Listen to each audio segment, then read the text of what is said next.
What's going on, everyone? Welcome back to episode 104 of the Lombard Trucking Show, special Saturday edition going on right now. Got an awesome episode for you guys today. Due to some scheduling, got a great guest that came on, or that's going to be coming on here. Real quick before we get started, hope everyone enjoyed the last episode, talking with Jake Hoffman from Gnosis Freight. And it's crazy, just as we wrap up recording a show talking about ocean container freight, we have massive news going on out there in the global supply chain of, Maersk and other shipping container companies now diverting their ships away from the Red Sea due to the threats going on from that. I don't know if I'll be wrong in talking about how to pronounce their name, the Houthi terrorists or what have you, but essentially they're routing over the Red Sea, which is going to cause some backlogs. Not backlogs, but slowdowns in what goes on in shipping container freight. So I think it's funny how we're talking about how crazy and lawless the oceans are, and then just not, just less than 24 hours from recording an episode talking about what Gnosis Freight does. We have some issues going on in the global container market. So we hope that some of this stuff can get quelled. It's a crazy situation going on because it costs a lot of money to steam the U.S. Navy and some of these drones. I was seeing Ross Kennedy tweet this earlier about how the drones that some of these terrorists use are low-cost drones, and the cost for the U.S. Navy to fire these missiles and defend shipping, merchant vessels, can cost the taxpayer quite a sum of money. So it's an interesting scenario. But enough about that. We got a fantastic guest who's coming on the show today. He's a truck driver, owner-operator, small fleet owner up there in the great Midwest. And, on this show, we love and respect the Midwest. Best part about it is he's an OG Central Texas guy. He's the owner and operator of Longhorn Logistics. He's current presidential candidate running for office in 2024. Without any delay, I want to bring him right onto the show, Mr. Anthony Hudson. Glad to have you here. Hey, thank you so much. It's an honor to be here on your platform to talk about what's going on in our country, and the fact that you are a Longhorn fan just makes it even better. So thank you again for taking some time out of your schedule to kind of fit us in so people could hear what we have to say. Oh yeah, absolutely. It was a can't miss on my end because I saw Alex Mai give you the microphone, and he's a good friend of the show. And I have so much respect for him that he brought you on, because he's somebody who definitely tries to stave away from like politics. He's gone to DC himself, but the reality of it is you went on his show because you're talking about important things, and you're sending a message that's not getting to the majority of those in Washington, DC. And that's the thing. We need to, what you're talking about needs to be in the general conversation. We watch things like the GOP debates. We see what's going on. And there's nothing in transportation industry. It's happening everywhere, all around us, literally at every single moment, but nobody knows nothing about it or talks about it, especially in politics. Right. That's absolutely the truth. And, and being a truck driver and being in the middle or in the midst of keeping this country running, because we all know the trucking industry is what keeps America's heartbeat pumping. We get freight from California, ship it cross country to New York, or vice versa. We get it from Mexico and we ship it north. We get it from Canada and ship it south. It is what keeps this country going. And the hard fact is, everything that you have, everything that you buy has came on a truck at one point in its time before you got it. If we lose that industry, which is kind of what California wants to do by aging trucks, and say in 2009 or older, you can't register and operate in the state of California, you're pushing the owner-operators out. You're pushing the second and third generation truck drivers who've been doing this for decades. You're putting them out of business for what?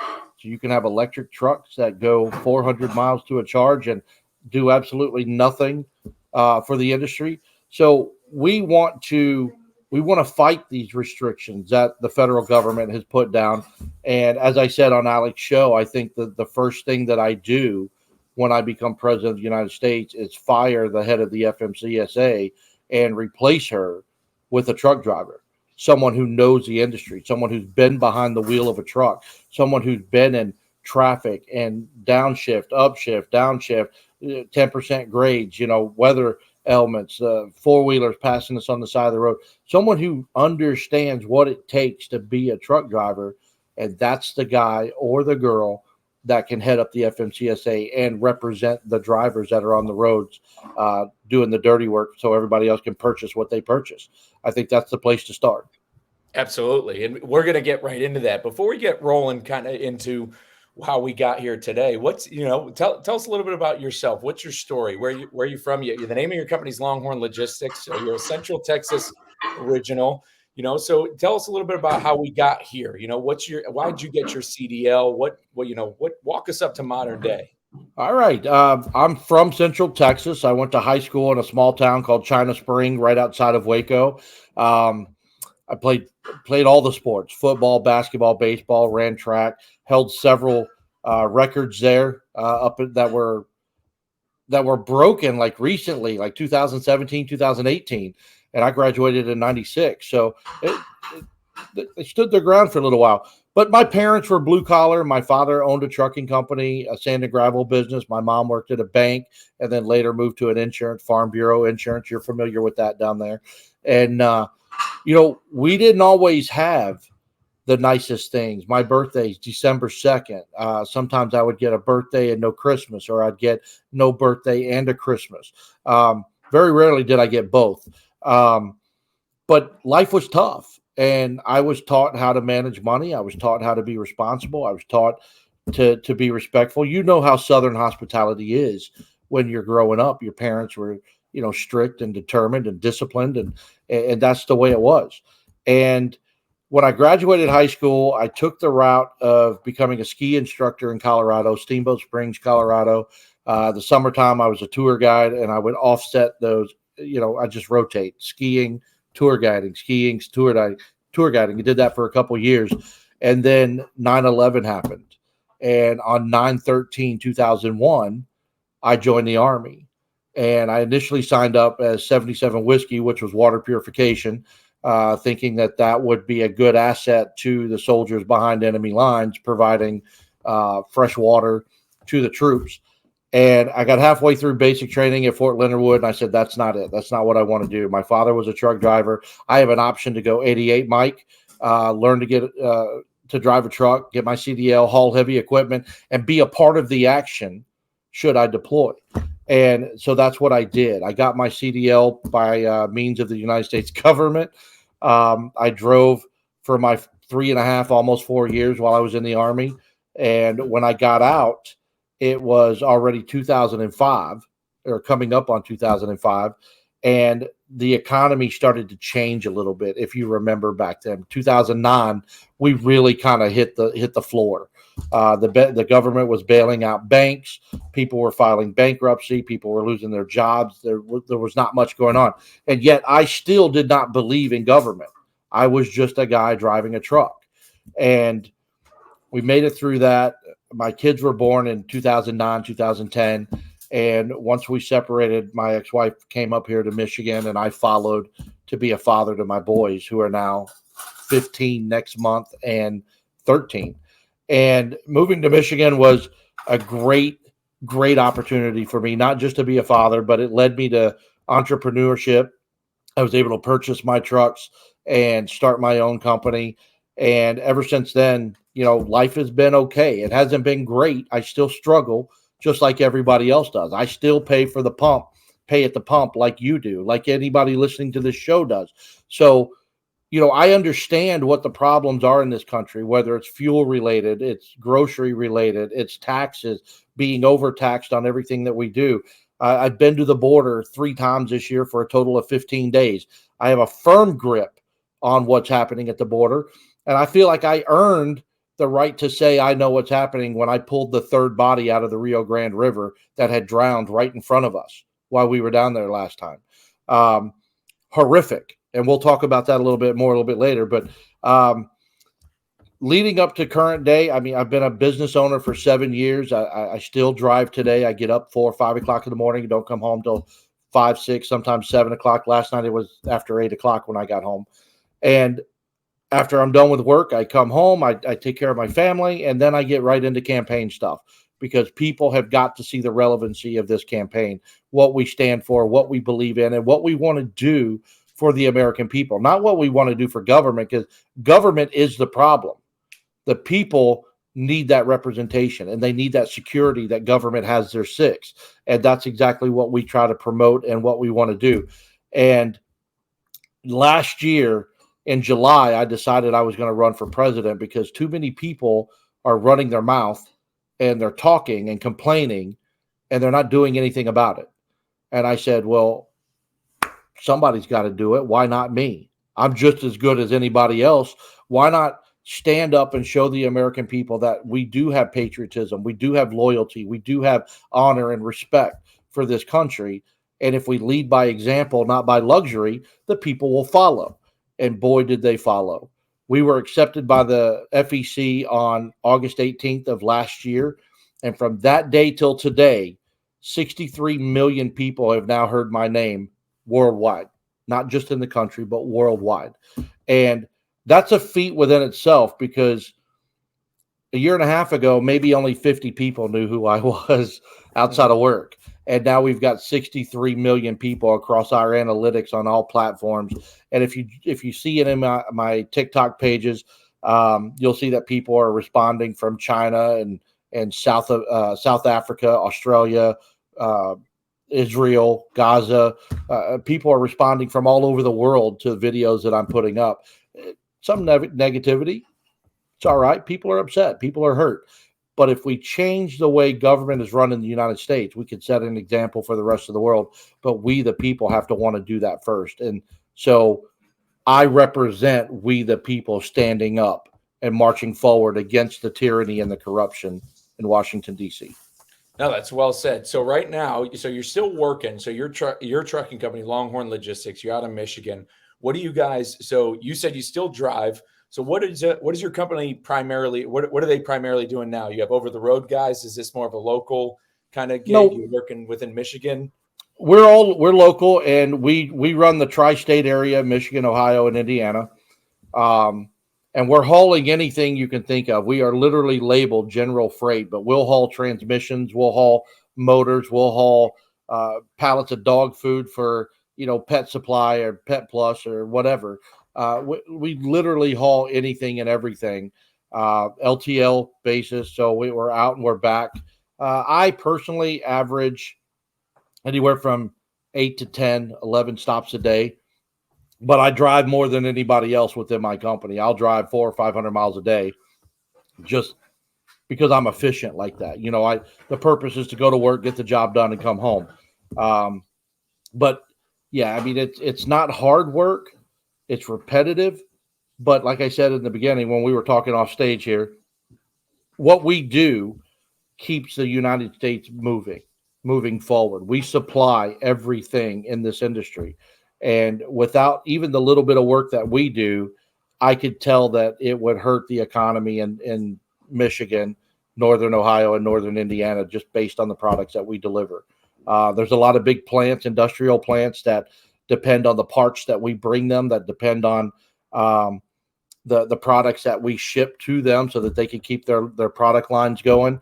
And if we were to be late or not even show up for a day, that would cost them hundreds of thousands of dollars. So what we do is important, just like you and your company. And when you get behind the wheel, what you do is important to someone else. And we as a country shall not forget that when it comes to the trucking industry. No, absolutely. That's well said. So you guys are moving general freight, a lot of LTL work. You're doing a lot of driving. I got to know about the exact moment because I'm not going to lie. I'd be remiss to say I've had people on this show and guests on the show say that I should get myself involved in the political arena. I've had moments, especially when I was behind the wheel and I still toy with the idea. I think I do have aspirations of going against my current congressman, given he's a progressive Democrat who does like to say he works for the working class. Yet his office has, ignored a lot of the things that I've brought to the table and tried to communicate. And so, when I look around at candidates who have had grassroots campaigns, and I bring guys like you onto the show, it gives me a little bit of confidence to do it. And I'm not sure if I've gotten to that moment yet where I'm going to stick the fork in and really go forward. But what was that moment for you to where, because I'm sure probably through the past couple of years, you're like, man, I can do a better job. I want to do this. I'm going to run. When did you go? What was that moment where you're like, that's it. I'm going to run for not just for Congress, but I'm going to actually launch a political campaign for president, because it's not that easy. No, it's not. It's very time consuming and it's very stressful, but I'll paint the exact moment for you. It was July 4th, 2022. I was out on my boat with my family, and I had a phone call. The kids were in the water. My fiance was on the boat. She was probably cleaning the boat, not paying me any attention at all. And I had a phone call, and it didn't go very well. It was political. And it made me realize that, we vote these people into office to represent us, to make decisions for us, because we trust that they're educated, they're smart, they're up to date on current events all over the world and within the country. And it hit me that we struggle based on the decisions that they make for us in Washington, D.C. If you leave us alone, we would have a better life in this country. We would do things the way we know how to do them. We would live under absolute freedom where we don't have to ask for permission to do things. And I'll get into that in just a moment. But we would make better decisions for ourselves and our families if the government would leave us the hell alone. The government is the problem. So it was July 4th, 2022. I talked to some people, after I got off the boat and came home. They said, make a run. The worst you could do is lose. I put up a video on July 6th on TikTok, and it became the biggest video I've ever put up to that point in time. It hit 1.8 million views in a matter of 48 hours. And then it kind of slowed down. But the support that came from the people, yes, do it. I would support you. Run for president. President Hudson sounds nice. Please do it. Go for it. So I built up the confidence, and it took me a little bit. I filled out the paperwork for the FEC, submitted it right around the end of July. And then again on August 18th, I got an email that came to me from the FEC saying, you have been approved to run for president of the United States. And then from there till now, it was figuring out how to run, how to get your message out, how to get in front of people, because the news media still to this day does not want to cover us. We've had 4 news interviews in 16 months. But on February 8th of this coming year, they won't be able to miss me, because I will be on stage with Vivek Ramaswamy and Nikki Haley for sure. And I think DeSantis is going to be there, and Trump has also been invited. So I'm looking forward to an opportunity to steal the show as an independent candidate from the arguing and fighting and crybaby attitude that these Republicans have. Because if you've watched the debates, that's all they do. They spend more time trying to put each other down than actually listening to the audience or the people and coming up with solutions to fix the country. They want to give you their version of what they think is best for you. And that's what they've been doing for decades. And we just go along with it because we think that's the norm. What should be the norm is our slogan, people before politics. We, the government, should be listening to you. We should be making decisions based off of what you need in your life. And hear me out. What you need, not what you want. We need to know what you need to have a better quality of life in this country, and how to protect this country for the next generation and generations to come.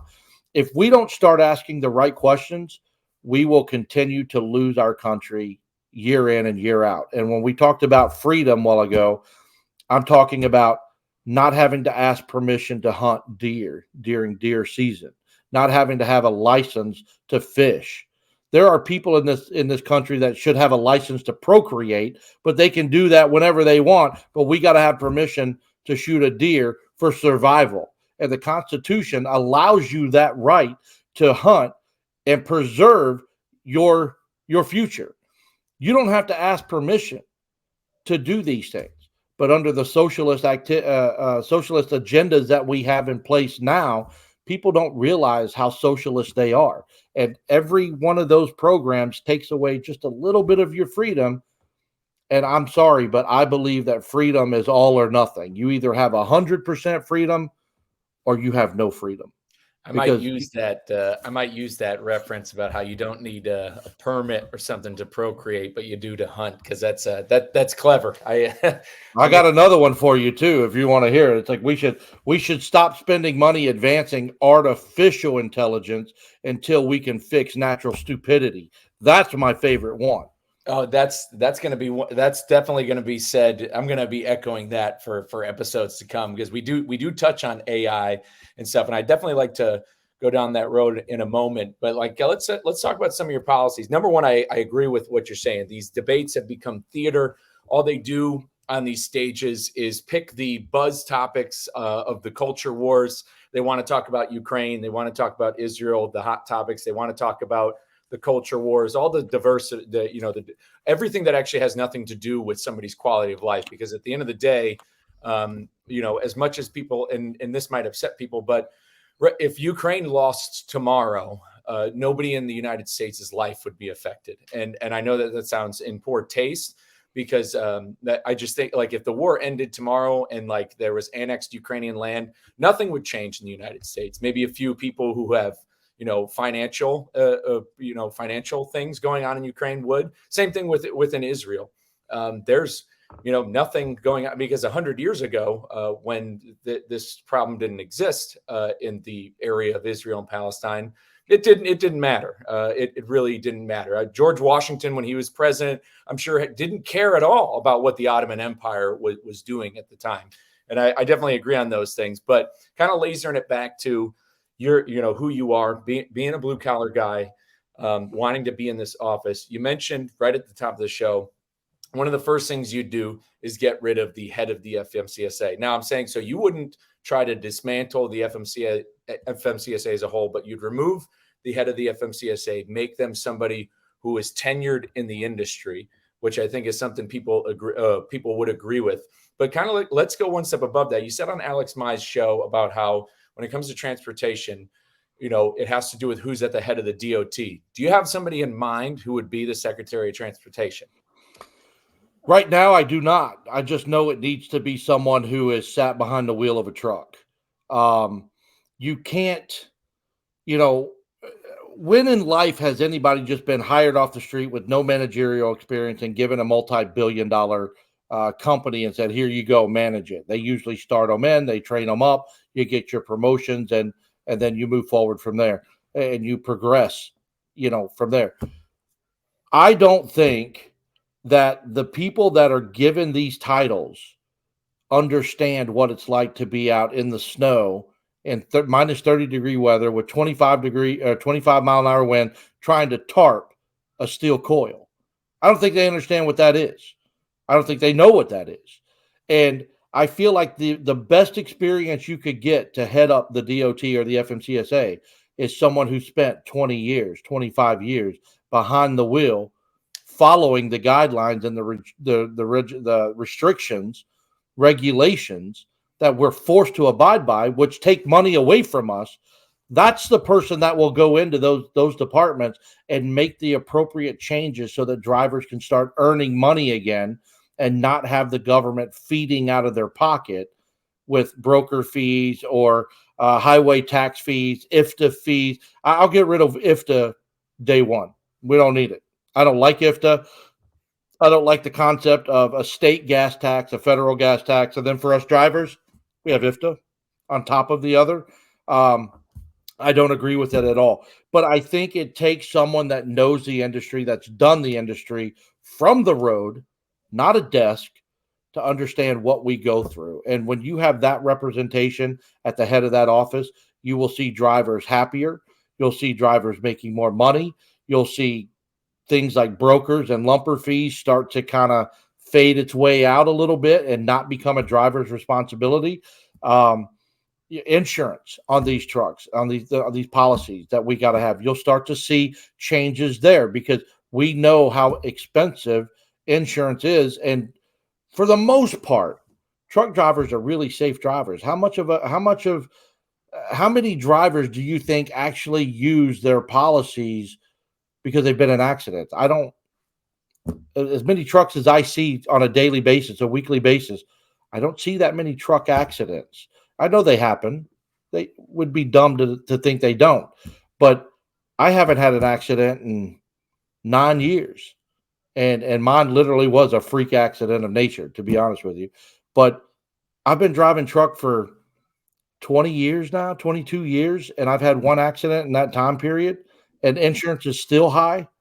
It shouldn't be. So we need to go after things like this to help drivers save money, pocket more money, forget the regulations and restrictions that hold us back, and start finding ways to promote the drivers so that they can be as successful as they want to be, not as successful as the government will allow them to be. No, I'm with you on that. And people wonder now. One thing about me is, and a lot of listeners to this show know, I'm a huge Bonapartist, big Napoleon guy. And Napoleon was somebody who, yes, he did put members of his family in power, but he also introduced something that was never introduced in Europe at the time, which was a merit-based system. At the time, in that time period in Europe, people who rose to power and people who had prestigious positions got there by birth. Which that changed under the Napoleonic Empire, where people rose to positions in society, especially, and in France, because of their own merits. And I think in what you're talking about is exactly that. And I think that that's where this country is strayed away from.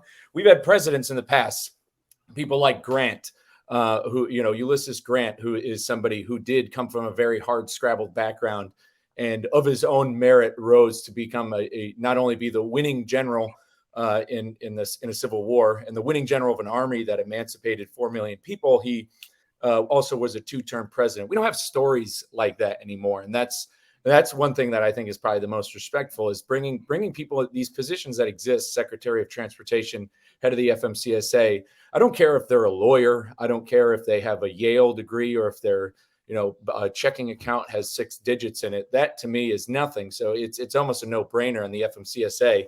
And I like what you said about truck drivers being able to make a living again. I wanted to go into ELDs, but this is something that we talk a lot about on this show because you talked about it with Alex Mai, and it has to do with what drivers are currently making. And now you mentioned your company about how since COVID, you've had, you feel bad about what you have to pay your drivers. You want to be able to pay them more. And we have issues in this industry, and this comes up a lot about this idea of something that's happened. And this is something that the mainstream media does report on. They ignore people like you. They ignore. Well, I went on national news this summer to address this, but they, for the most part, ignore this true issue. And they claim that there is this driver shortage. This is a narrative pushed by the American Trucking Association that we have a driver shortage, and they use this. And ATA members, which I'm assuming you're not a member of the ATA, given the size of your company, ATA members pay dues to be part of this organization, which then lobbies to Congress that there's a shortage. So that way money turns around and goes back into state and federal funds, then go to these CDL schools to continuously funnel into them, subsidize the training of the industry. And it's led to high turnover rates, which has kept the wages predominantly low since pre-1980. And I kind of want to know how much you knew about that and kind of how you're looking at taking on lobbying organizations like the ATA who are affecting how you're paying your drivers. Well, if you know anything about my campaign at all, we are against lobbyists 100%. I don't like the influence that they have on our senators and our congressmen, kind of, here, I'm going to pay you this much money. Please push this agenda for us. And that's how they line their pockets. That's their selfish agenda that they're pushing forward for. I'm not for it at all. And these puppy mill driving schools that we have that are just sending out anyone that can hold a steering wheel, maybe shift a gear. I mean, hell, now they've got a driver's license that say automatics only. To me, that's not driving a truck. Driving a truck is 10 to 18 speeds, high, low, downshift, going down the downgrade, letting your Jake brake keep you going the right way, the right speed, getting out there and doing the job, and stop letting technology simplify it for you. Soon we're going to have air buttons that open our doors on our trailer for us. No one's talking about that yet, but I'm sure that's going to happen. That's how easy this job is going to be. Push a button, landing gear goes down. Push a button, glad hands come off the trailer. I mean, where's the human element in this industry? We have to protect that. So doing that in this industry, you want better quality drivers, stop with the puppy mill trucking schools and start going to accredited schools that teach the driver everything they need to know, from bumper to trailer doors and everything in between. Every light, every horn, every glad hand, the fifth wheel, the plate, the landing gear, everything. Air brake chambers, the brakes themselves, the tires. Teach them everything. We have 200. I think when I did my CDL with the military, it was a 258-point pre-trip inspection. I may be wrong, but I don't think it's that much anymore. I don't think they have them covering all that. We have check the hose, check the belts, check the steering rod, everything. And I don't know that all is required anymore. And I think that the quality of drivers that are being produced is a mass production, like making tennis shoes in a factory. You're going to push them out hundreds per hour, right? And they're doing this so they can put these drivers in these trucks just to haul freight. I think if we go back to an accredited driving school, we'll get better drivers. Better drivers take care of the equipment. Companies are happier. We could probably even charge more for the freight if we had better drivers. Because you were saying, with all these drivers they're turning out, freight, cost of freight is low. We all know that. It's ridiculously low. And we have to do something about that. And I think that goes back to making America an independent nation again and bringing these jobs back to the United States. We can allow for freight to increase because it's being made here in the United States. It's not being made for pennies overseas, by children in China or other countries. But as far as the other parts there, I don't know a whole hell of a lot about it, but I am more for pushing the agenda to get free. Correct me if I'm wrong. Wasn't it as early as 6 years ago when gas went up, freight went up because it cost more to deliver, so freight went up to compensate for the increase in fuel? Now we're at a point where gas goes up, the freight goes down, the brokers are taking more, and drivers are left with pennies. Isn't that the situation we're in right now? Well, that's what happened in 2022 from my end, especially with fuel prices, is as diesel was over $6 in Pennsylvania, the rates definitely didn't reflect that, which is absolutely true. So you're saying, because this is something that can come from the federal level and from the FMCSA. The FMCSA can actually change this. You would support, as president, you would support making trucking into a trade, so to speak. Absolutely. Absolutely. I mean, you have to have a specific license to do it. I believe an independent welder has to have a certification to show that they can weld, or a plumber or an electrician. Those are trades. Why not a CDL, which is one of the highest driver's license you can have? I mean, there's other endorsements and stuff you can have on it, but why shouldn't that be a trade? Why can't that be taught as at a trade school versus some little shop out in the middle of nowhere charging $4,000 for somebody to come in, which requires a commitment of 2 years with the company that sponsored them? And that company, let's say it's Swift. We all know Swift is horrible. They bring people on, they put them through school, they get out quickly, they're on the road, and then they're out there for 3-4 months at a time before they get home, and they are just some of the worst drivers. That Warner Enterprise, from what I've seen, is the reason why we have the ELDs in the first place, because they had so many violations within their company. The ELD was created for them, to protect them. Well, if they're so bad, let them have the ELDs and let the rest of us continue to do what we know how to do with paper logs and run within our 14 hours and be safe. Don't hold us back. And I wanted to ask you about the ELDs, because this is something you said on Alex Mai's show. You'd want to eliminate the ELDs, and I know that the ELDs came through a mandate in 2017, but it would take to eliminate the ELD, because correct me if I'm wrong, but from what I understand, it was legislation that came through. It was called MAP 21 or MAP 22. Somebody, I think Chris Thomas, he's watching on Twitter. I just saw his comment come through. It came through legislation. So it would almost take, do you know what it would take to be able to roll back the ELD mandate? At least because it seems to be, it must have to take some form of legislation to be able to roll back the ELD mandate. It should, but in the case of the executive order, I'm not sure that many people understand that if the executive order that's written by the president is constitutional, I mean, it abides by the Constitution. Congress can't touch it. If you write an executive order that is unconstitutional, then Congress can intervene and veto the bill, and it doesn't come to fruition. Show me in the Constitution where it talks about the trucking industry specifically ever. It doesn't. Maybe the interstate commerce clause, you could wrap it in, but there's nothing regarding the ELD mandate, I think. And I think that at some point they push the ELD, and I think if we want to be a true democracy, again, this goes back to what we were talking about earlier. These people make bad decisions in Washington that affect us in our daily lives, right? Why aren't we holding more votes or elections, on specific things like this so that the people can stand up and have their voice heard? Our vote is supposed to be our most powerful voice in the country. And how often do we get to use it? Once every 2 years on average. You got the primary, you got the presidential election, and you've got the midterm.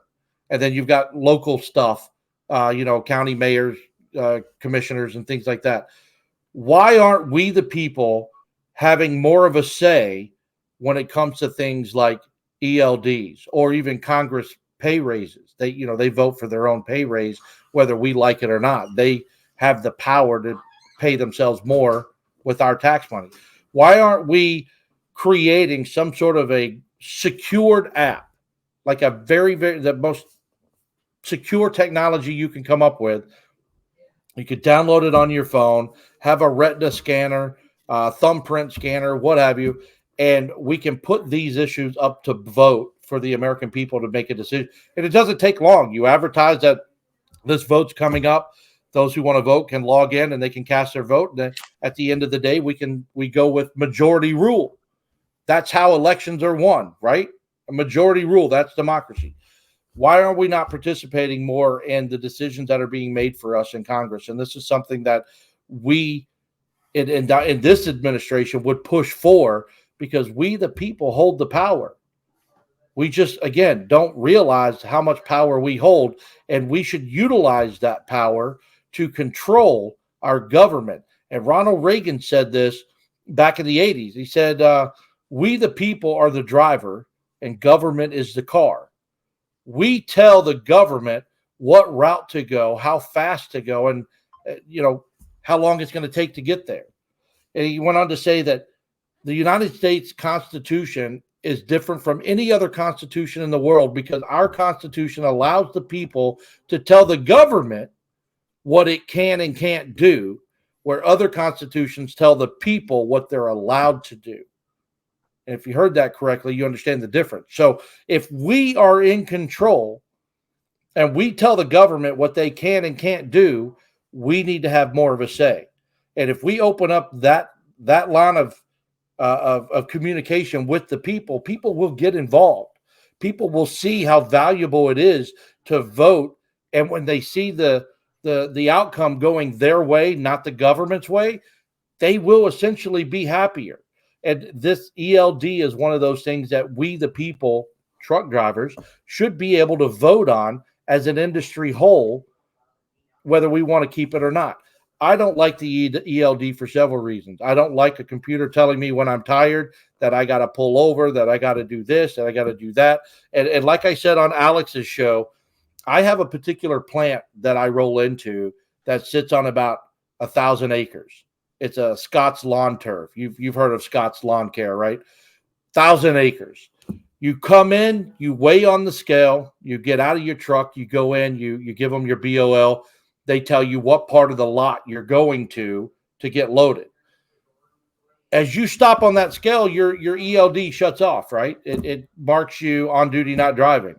But the moment you get over 5 miles an hour, it starts calculating your drive time again. But I got to go 5 miles an hour to get to the 900th acre on this lot. It's going to take me a few minutes, right? So that's pulling off my drive time on the highway, which essentially tells me I can't go as far as I need to go if I'm driving 11 hours. I don't like that. I think that should be manipulated more by the driver, not the machine, because once that kicks on, doesn't it calculate to the nearest quarter hour, the nearest 15 minutes? Yeah, it goes to the nearest 15 minutes, which and by that rhetoric, which I think is what a lot of people don't know about, because that's a thing too that I always didn't like, was when you're going around these large distribution centers, you're chewing away your drive time or your on duty clock, which chews from your 70-hour clock on the ELD, and it which takes away your time from your next load or what have you going from there, which leads me to now say, only because the thing is with ELDs and what's really tough, and this is just two drivers talking, is so many companies are now used to them at this point. It's given them valuable data that they've used, and I'm just speaking kind of devil's advocate. It's given trucking companies valuable data for how long they've been at shippers and receivers, how long it takes to get from maybe here to there, different routes. It's definitely given them data to help leverage maybe negotiating rates. And say, just for example, say you roll back the ELD mandate, but for the most part, trucking companies keep it. Or say the ELD mandate remains and you're in office. There's legislation that's obviously going to die in the House now.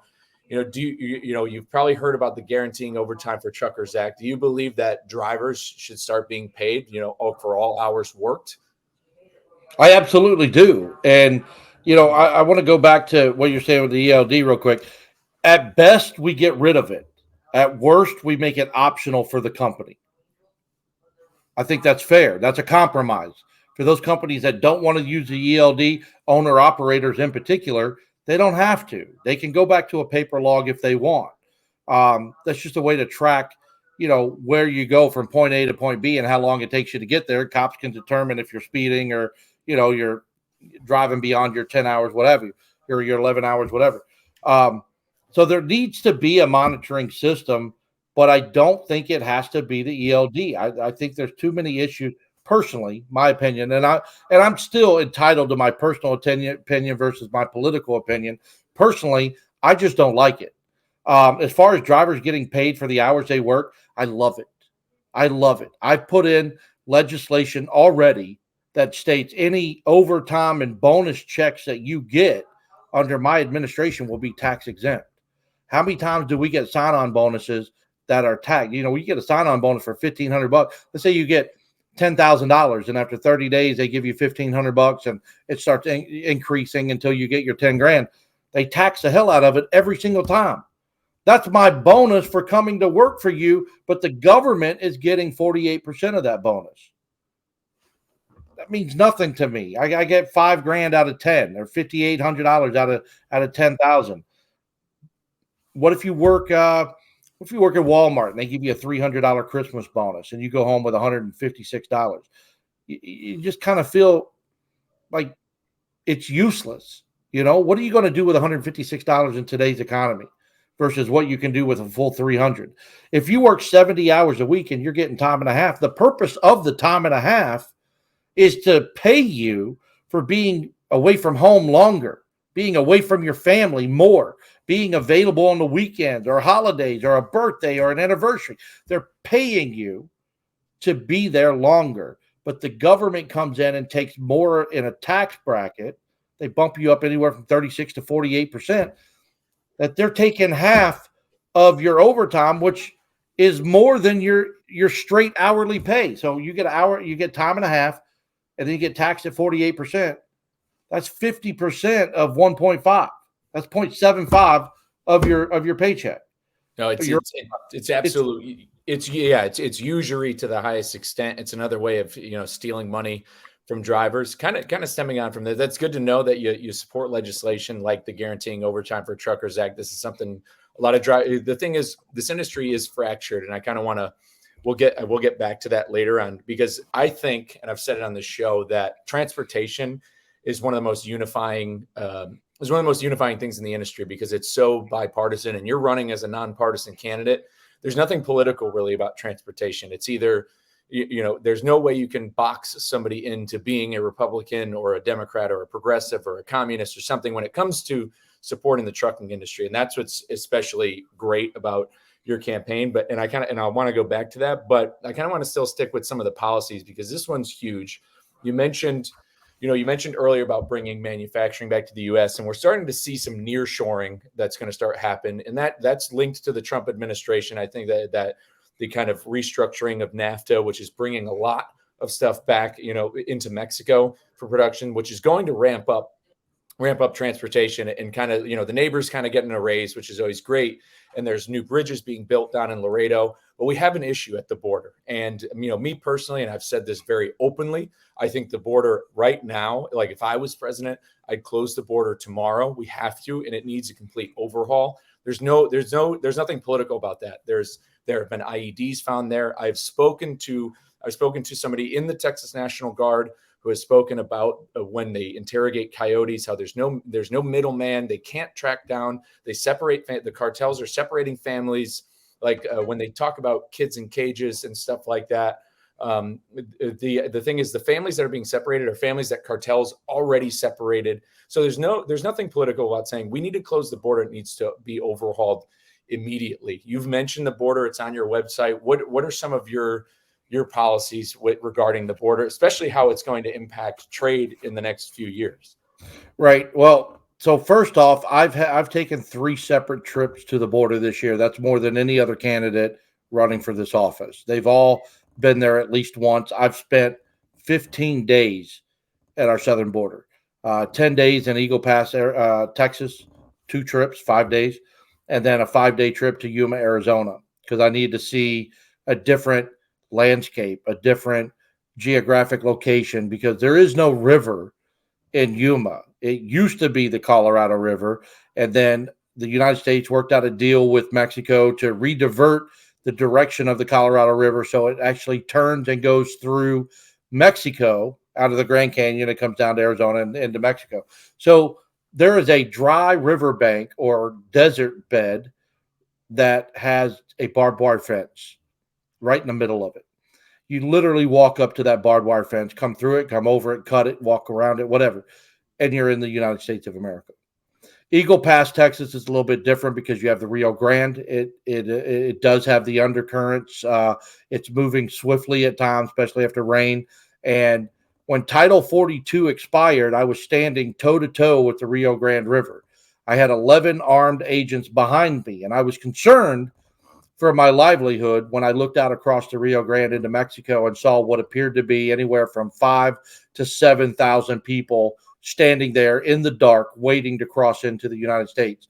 And I looked back and I said, what happens if they come over here and they try to grab me or whatever? Because I'm not armed at that moment.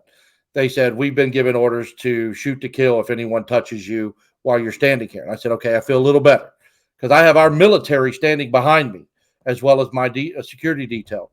And sure enough, when Title 42 expired at 11 o'clock Central Time back in March, they started coming over, but they were coming over in groups of 5, 10 people, 12 people. They'd be managed by Border Patrol and shipped off. When the bus would leave, some more people would come across. It's very quiet. The process is very quiet. These migrants come into the United States. They surrender immediately. They give up. We remove their shoelaces. We have them sit down up against the wall or on the ground, and we go through their pockets, their backpacks, their jackets. We tell them to hold on to their money, and I kid you not, they have wads of American money like this in their pocket. And keep in mind that the average person crossing through the cartel is paying the cartel anywhere from $6,500 to $12,000. If you're Russian or Chinese, you're paying in excess of $65,000, $70,000 to come into this country. And the cartel is very, very smart. They hide the methamphetamines and candy wrappers and put them in big, like 5-pound bags of suckers and stuff. They try to smuggle them in that way. They put them in little balloons that people swallow or put in other body parts to carry into this country. They put them in, they'll flatten a tire and fill the inside of a tire with fentanyl and then air it back up and try to drive it through. They get very, very, very creative. So to answer your question, the problem at the border is the cartel. It is absolutely first and foremost the cartel. I have no problems abolishing the IRS in this country and telling every one of those armed agents that have a service pistol to take their ass to the southern border and protect this country, or they can get a job at 7-Eleven. I don't care. But if you work for the federal government, we are going to secure our border. We're going to close the border for a time being, and so until we can get a grasp on what we need to get our hands on. We have been infiltrated. There are terrorists in this country. There are child sex traffickers in this country. There are murderers, rapists in this country. And they've been caught doing those things in this country. And now they're coming in from Canada. So it's not just the southern border. You've got to close the northern border and the southern border. You've got to bring our military home from the Middle East. We are not a dictatorship. We do not have the authority to tell other nations how to run their countries or settle their feuds. Those countries in the Middle East have been fighting for centuries. It's not our place to force democracy on them. We can suggest it and guide them into it if that's what they want, but they don't want it. And that was very prevalent and very obvious in Iran or Iraq. They didn't want democracy. So bring our military home. Let's protect our country from the inside out. Let's close our borders and let's start going after the migrants who are here illegally and start sending them home until they can be vetted and properly accepted into this country. We can keep the port of entries open because this country was founded on immigration, but we're not going to allow anyone to come across the river. We're not going to allow anyone to walk around a wall in Yuma, Arizona. And we're not going to allow anyone to drive across the desert in Mexicali, California, into this country. We will beef up our security. We will finish the wall. We will put infrared cameras on the wall, and we will use military drones in the sky. So we have eyes in the sky, we have boots on the ground, and we have added force from former IRS agents who are now Border Patrol. We have ICE, and we have other law enforcement agencies that will step up their game, and they will defend our borders and not allow any more illegal or undocumented people into this country until we can fix the problems here at home. We have way too much going on here to stick our nose in somebody else's business. And if we want to be a better America for tomorrow, we better fix our problems today. And we have got to start recognizing what those problems are. And you brought up the border. That is one of those problems. Our schools are another problem. We have to secure our schools and make sure that when you drop your kid off on Monday morning at school, they are coming home Monday afternoon without the threat of an active shooter on school grounds. We will bring back the death penalty to anyone that shoots at a school, that molests a child, that rapes a woman, or commits murder in this country. Those four right off the bat, we will bring back the death penalty because there is no coming back from that. There's not. People say, oh, if you rape a woman or a child, you should be castrated. You're still breathing, and that's a problem. I don't think the American taxpayer dollar should be paying for that person to stay alive for 50 years in prison on death row because they committed those heinous crimes. And that leads to a whole different conversation of reinstating law and order in this country. I don't care if you're Donald Trump, Joe Biden, Hunter Biden, or Ted Cruz. I don't care who you are. If you violate the law, you have no immunity in this country. You will pay the price. Even as a sitting president, I will revoke the immunity that the president has because I believe Joe Biden is guilty of treason and should be charged from treason right now, not after he is no longer in office, but right now. And that's an issue for me that I would like to tackle as well. So hopefully that covers, what you're talking about the border. But, I've pulled 3 bodies out of the river. I've picked up 2 bodies out of the desert outside of Eagle Pass, Arizona, on a Friday morning after Title 42 expired. I've seen the tragedy that happens at the border, and I've heard the stories of the people coming in from all these other countries, 172 countries.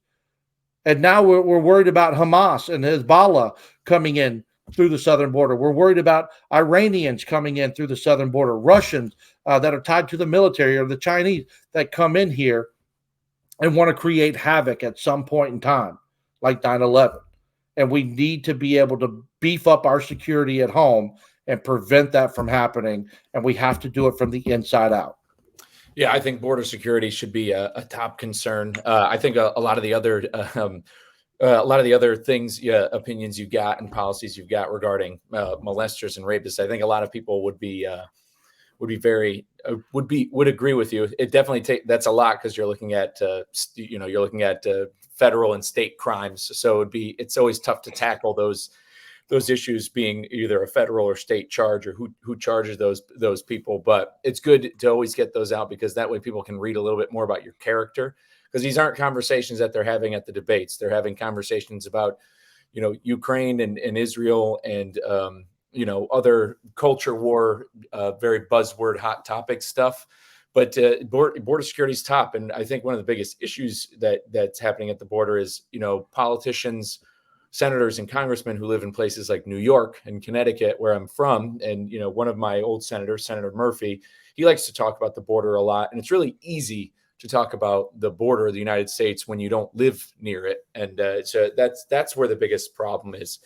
Now, I kind of want to bringing this back home. So just knowing for your platforms, you're still coming at it from a nonpartisan perspective, which is great.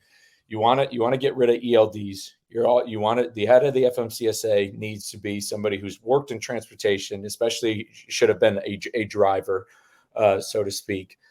You're against a lot of this foreign intervention. I think there's the majority of Americans kind of walk in line with what you're saying. Now, when it comes to this industry, the trucking industry as a whole, it's very fractured.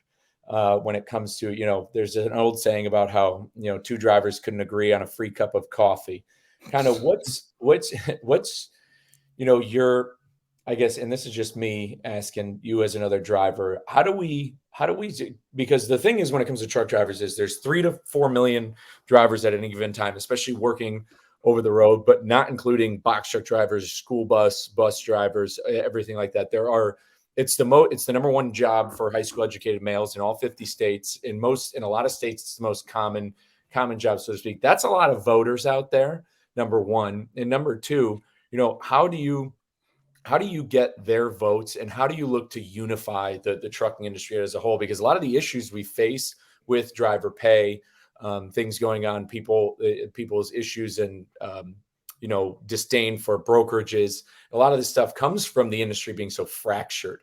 Do you have any kind of, how do you plan to kind of unify the trucking industry? Because I think for you to win, you need the backing of the trucking industry behind you. How do you get them on your side? I think the sheer simple fact that I am a driver, that I've been a driver, I'm a second generation driver, and I've been doing this for 22 years now. I think that goes a long way for the drivers who actually hear this platform.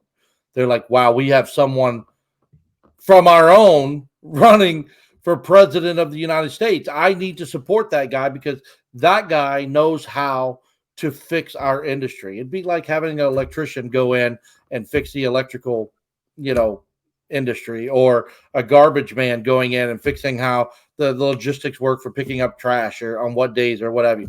When you've got someone that does the job, when you've got someone that doesn't just sit behind a desk and manage the company, but actually drives and deals with everything out there on the road, I think that says a lot to the truck drivers out there. And I think, when one thing you haven't asked me, and nobody asked me this, but I will offer this information to you. And let it out, man. It's your show. And I hope you agree with me. But outside of the FMCSA and the DOT, some of those regulations need to change. So when you're in Mexico and you're coming into the United States, or you're in Canada and you're coming into the United States, we will put forth legislation that your trucks and your drivers have got to meet the United States criteria before you come into this country.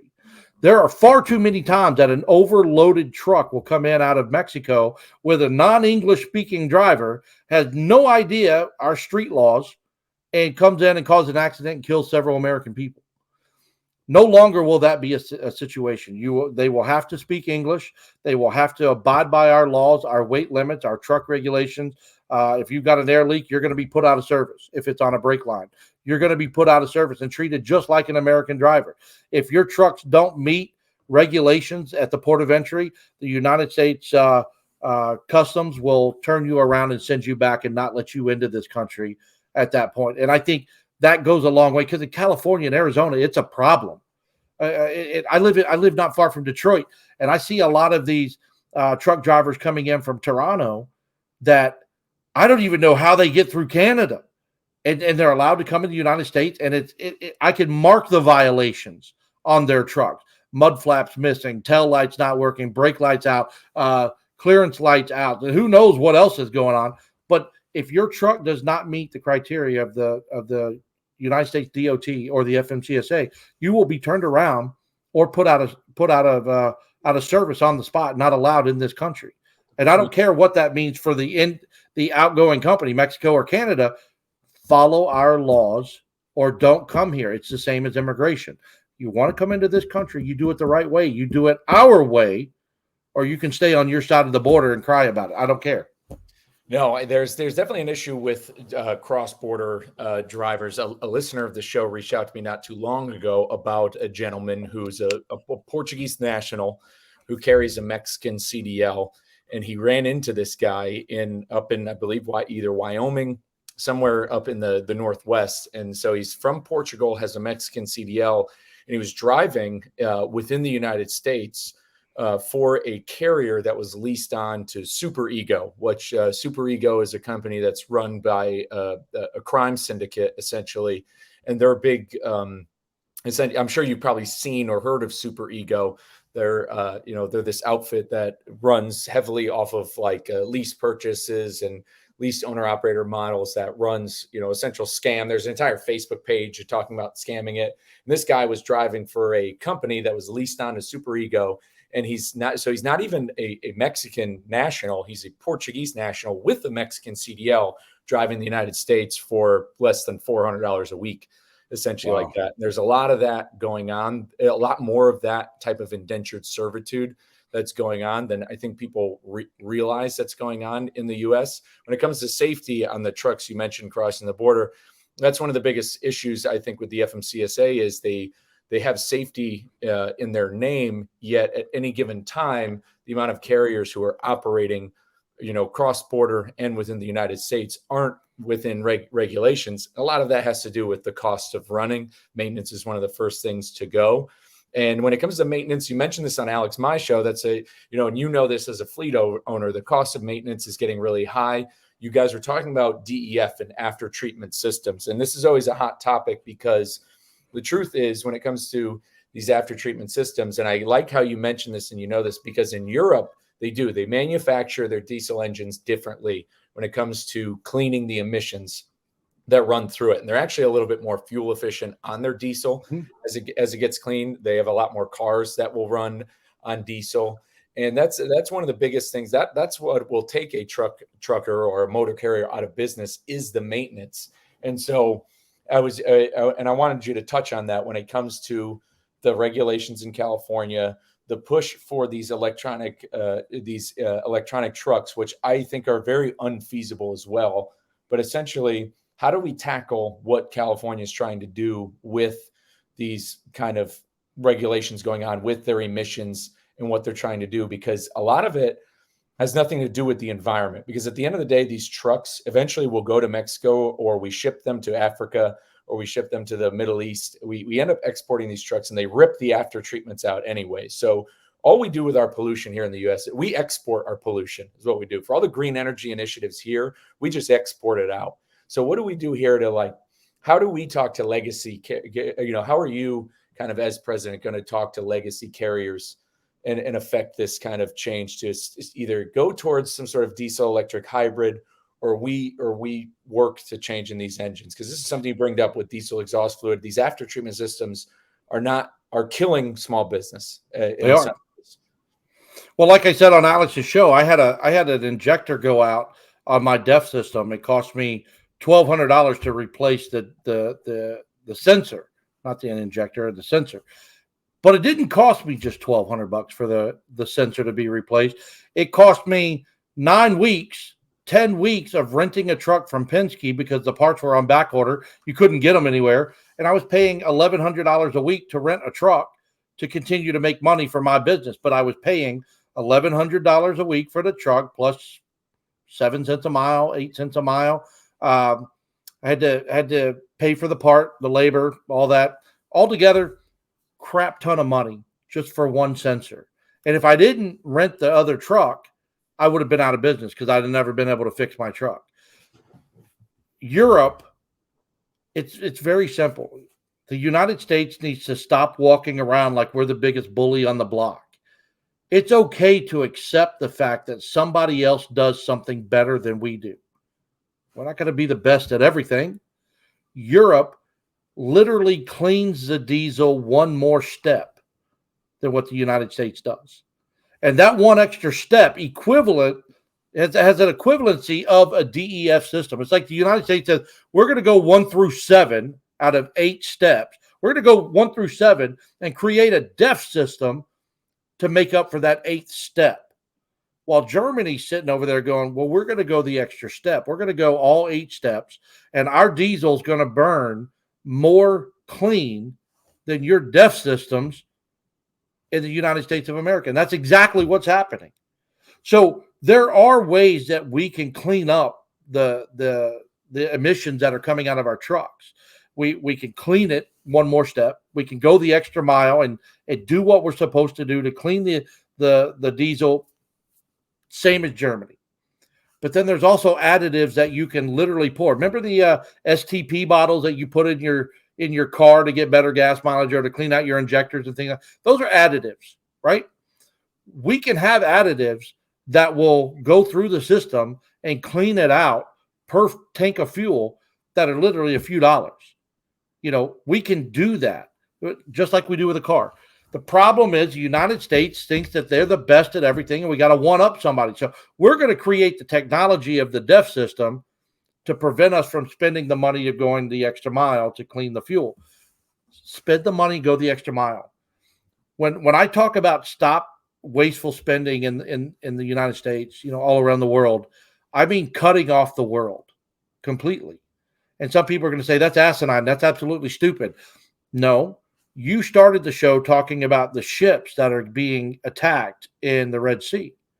Well, if we bring the jobs back to America and we become an independent nation and we are manufacturing all of these goods, we're no longer importing goods from the Middle East or from the Red Sea or from China or from Russia or Iran. We're producing, and now we're exporting to other countries for their survival. So we're actually saving money by bringing everything back home. And all the money that goes out, you know, we just said $1.7 trillion earlier this year, where a majority of that money went overseas for ignorant things. Like South Africa got like $2.6 billion for the study of desert fish. Last time I was in the desert, I didn't see any damn water. And if there's no water, there's no fish. So what are you studying? I think it's more of a laundering situation where we're going to give you this money, you clean it up, and just make sure you send us back so much.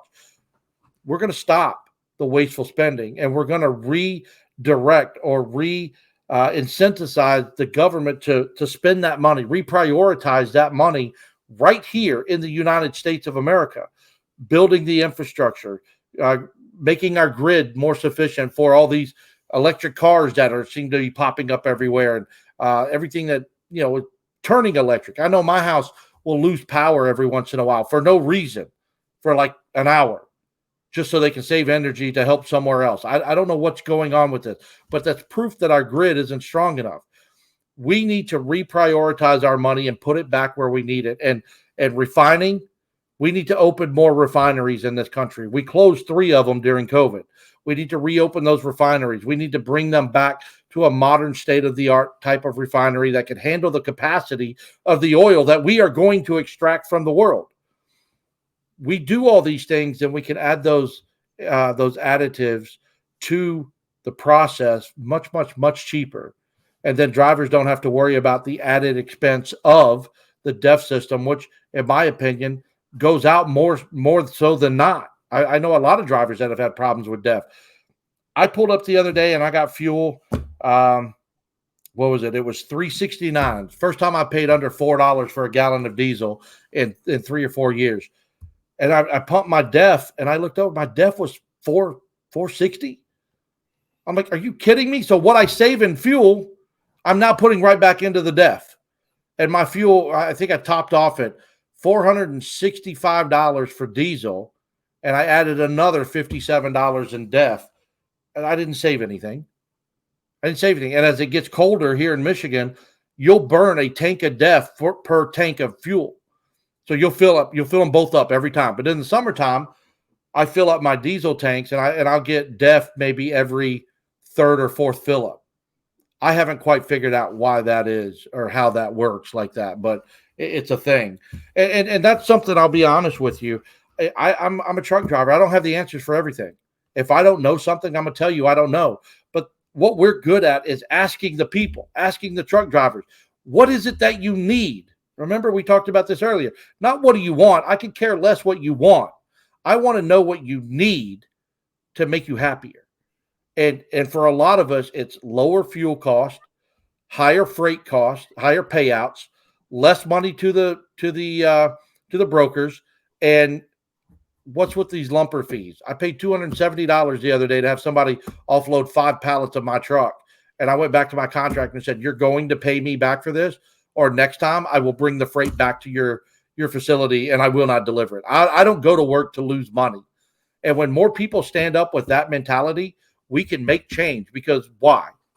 We outnumber those folks in Washington hundreds of thousands to 1. I think a lot of people would love to see some federal legislation regarding lumper fees. Talk about it's always a hot topic. But we always buzz about lumper fees on there because people are just have no idea why this mysterious idea of lumpers even still exists. Well, it exists because the plant doesn't want to take on the payroll taxes and the workman's comp of hiring people to run high-lows. And then they don't want the lease payments or the purchase payment of a high-low. It's cheaper for them to say, hey, you can come on my dock and you can charge $270 to unload these guys' trucks, pay us $50. It takes them 30 minutes and they're making $220, So that's why they do it. It's no different than a staffing agency, that's out there, companies that hire, temporary workers because they don't pay the payroll tax. They don't pay the workers' comp. They don't pay the Social Security. They don't pay any of the SSI, any of that stuff. It's a savings to them. And if the worker gets hurt, the staffing agency pays the workers' comp. Same with the lumpers. If the lumper gets hurt, that plant does not pay for the workers' comp. It's up to the lumper to pay it out of his own pocket. So it's a savings to the business. But what we need to do is find innovative ways so that businesses want to have the workers on the dock, make it less expensive for them to have high-lows or work with them on their unemployment tax or their workers' comp tax. Insurance is a killer of everything. I think it's the biggest legal fraud system in the country. And I can't get too much into insurance because we're actually working on that within my campaign. So I'm not ready to publicly announce what it is we're trying to do. But you can use that too. Insurance is the biggest legal fraud in the country on all aspects: car insurance, home insurance, land insurance, your workers' comp insurance, unemployment insurance, all these things. Biggest ripoff, but it's legal for the federal government. But here's the kicker. It's actually illegal by the original Constitution of the United States of America. And when people start studying and reading this book, the Constitution, they will start to realize how many things that we believe is normal is a socialist agenda and goes against capitalism and the Constitution of the United States of America. Your driver's license is one of those things. Your registration on your vehicle is one of those things. We live under the precedence of freedom, meaning you don't have to ask permission. I don't need to ask permission to drive my car. I don't need permission to register my car with the state so they can track and monitor me and keep my picture on file and my address so they know where I'm at. That's not freedom. That's an invasion of my privacy, for one. But two, when I buy my car and I pay the sales tax on that car, I should register that car one time in my name. And there should be a digital plate on the back of my car that is good for the life of that car, that I have it. And if I get pulled over, a cop can scan it with their phone and it can pull up my name, my address, all that pertinent information. But I shouldn't have to pay to renew that every single year. That is also a socialist agenda, and it's something that we'll be fighting to get rid of. And the biggest thing that we will be fighting to get rid of for all drivers and all workers in the United States of America is that 16th Amendment in that book, the taxation of our wages when we're at work.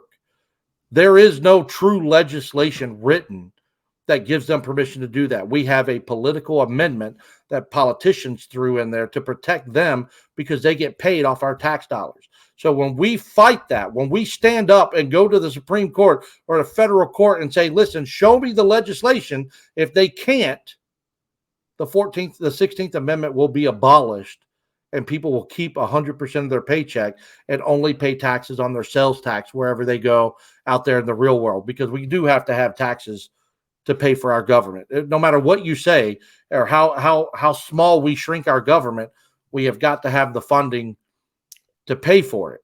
But we don't need to be taxed on our wages. That's slave labor to me.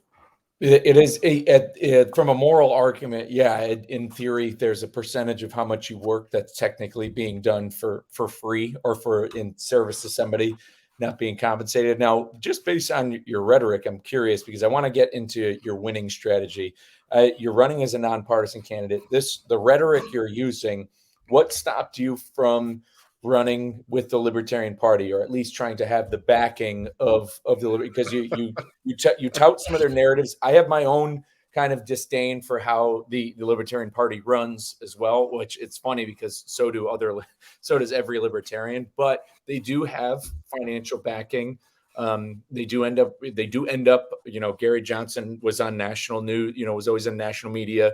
Joe Jorgensen made rounds on national media. So how come you didn't go that route of trying to maybe be affiliated with the Libertarian Party, or I believe that there's a Constitution Party as well that does have some backing. What kind of made you go your own path, more the independent route? So here's the philosophy for me. Originally, I wanted to run as an independent because I'm not Donald Trump. I'm not Ron DeSantis, and you would have to beat out those guys to get the one nominee for that party, right? You got to go through all these debates, and there's no guarantee that you're going to win the one position for the GOP nationally. As an independent, you can't force me out of the race. I can stay as long as I want to stay. I can do what I need to do. I can have my platform go moderate left, moderate right, and everyone in between. And I don't have to be forced into the ideology of far right or far left. So I started independent. In February, I made the announcement I was going to run Republican to try and get the exposure and get on stage and get financial backing from congressmen, senators, because I am what they're asking for. Let's not kid ourselves. Let's not be delusional, and let's not lie about the situation either. They have called numerous times over and over and over again. We want someone new. We want a new face. We want someone younger. Don't let the beard fool you. I'm 47 years old. I can run this thing for the next 25 years, according to the age of Joe Biden and Donald Trump. So I'm relatively young in the political world. And then after I announced that I was running Republican, we had 100,000 people watch the video, lots of support from the Republicans, lost some support from the Democrats because they believe in voting party line, and that's a problem. We acknowledge that.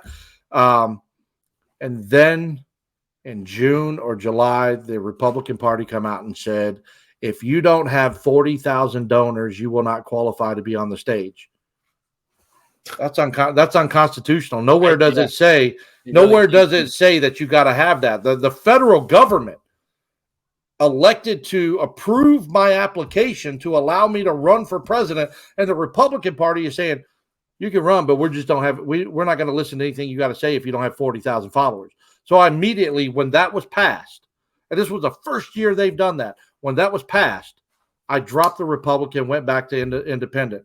Now, it's funny you bring up the Libertarian, because God is my witness, my mother, rest her soul, over here. Last night, we had a mock debate, because, I'm preparing to be on stage with the big names in February. And when that debate was over, that question came up about the Libertarian, because they believe in smaller government. They believe in more power to the people. They believe in your own social agenda. If you want to be gay, be gay. Don't publicize it all out to the world. Be gay. Be happy that you're gay. If you're straight, be happy that you're straight. Be proud every day of the year, right? They say, my staff, they think that my policies align more with a moderate Republican, more so libertarian. And I never thought of it. I never looked into it. So as we speak, right now today, my campaign manager is researching the Libertarian Party to see if they would be interested in hosting an event where I could speak, and see if they would be interested in endorsing me and sponsoring me, because running with the Libertarian ticket would get me on the ballot in all 50 states, and I don't have to be a write-in candidate. And I'm running as a write-in currently because we don't have the funding to pay the almost $500,000 to have my name on the ballot. That is wasteful spending. Nobody can tell you what that money's for. It don't cost $500,000 to put your name on a ballot. You type it on there and you print them out. Now that's all 50 states included, right? That's all 50 combined for $496,000. It's free to run as a write-in. And it should be free to run for president, seeing that's an EOE, an equal opportunity employer. And I should get the same airtime and the same respect that anybody else gets. And I don't. And that is your election interference, because they control who they're going to publish, who they're going to promote, and who they're going to put on TV. I've got to do it the hard way. So if I've got to do it the hard way, I'm going to hit them where it hurts. I may be the tip of the sword, but that's what's going to draw first blood.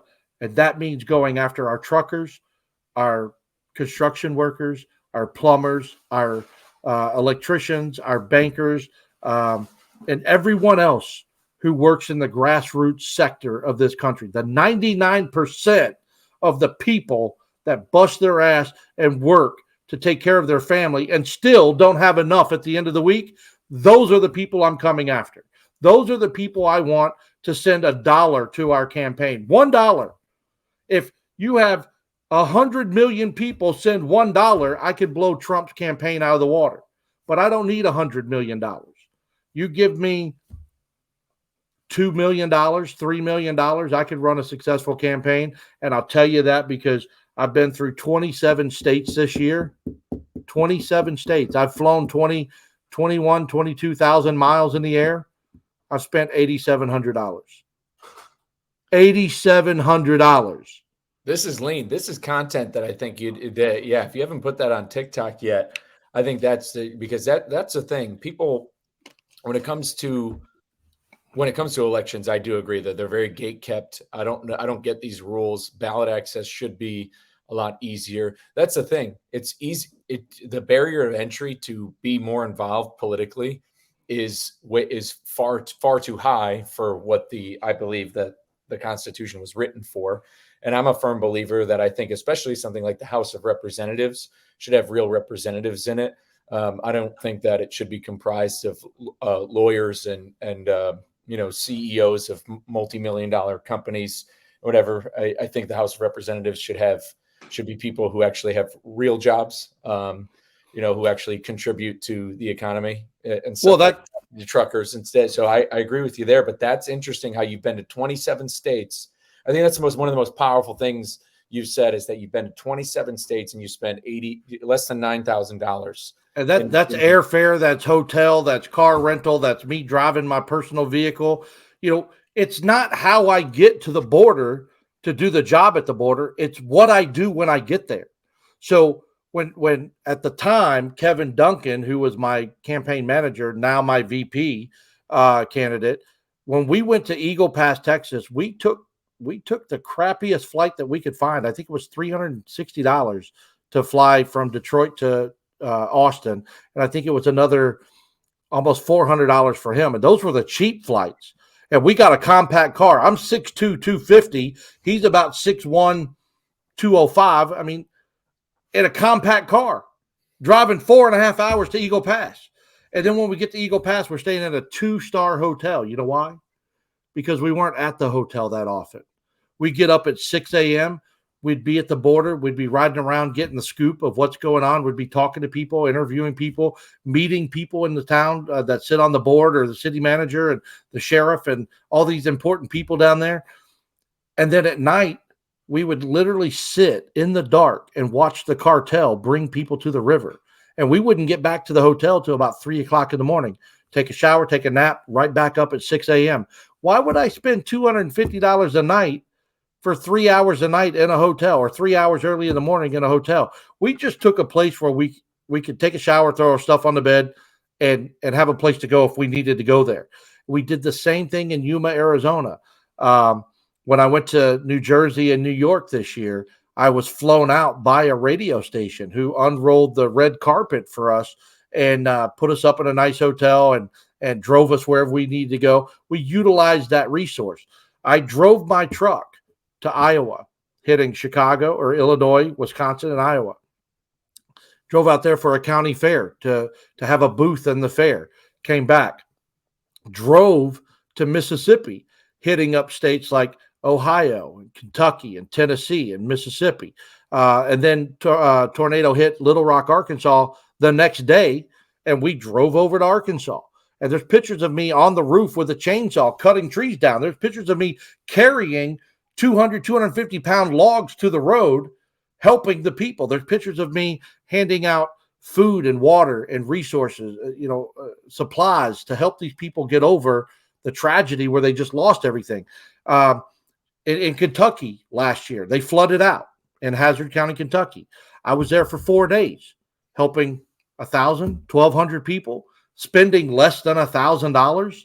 And Joe Biden flew there for 45 minutes and spent $33 million with the cost of Air Force One, his Secret Service, his motorcade, and all that crap. 45 minutes to say hello and wave his hand. But yet we were in the muck. We were there helping people get their lives back together. And it cost less than $1,000 for 4 days. It cost less than $1,000 for us to be in Eagle Pass for 5 days, or Yuma for 5 days. I think the most expensive trip we've had might have been Yuma. And I'm sorry, that one I think was about $1,500. But being blue collar, there's something about us. And I'm not tooting my own horn. I'm not patting my shoulders here. I'm talking about you and the people that are listening to this show, and the people that are out there working, or maybe at home getting ready for Christmas. There is something about us, the resiliency about how we operate. We manage, we budget. We're not ashamed to cut out a coupon if we need to use that coupon. We're not afraid to ask for help if we need help. We are America. And that's what people need to open their minds to, not their eyes. They can close your eyes. Just open your ears and listen. We, the people, are America. And when you get one of your own sitting in that White House, in that Oval Office, that person is going to continue to live his life the same as he did before he got there, because we're proud. We're tenacious. We are who we are. We were raised the right way. If some of these people, parents, could look at who they are today, the parents would be ashamed.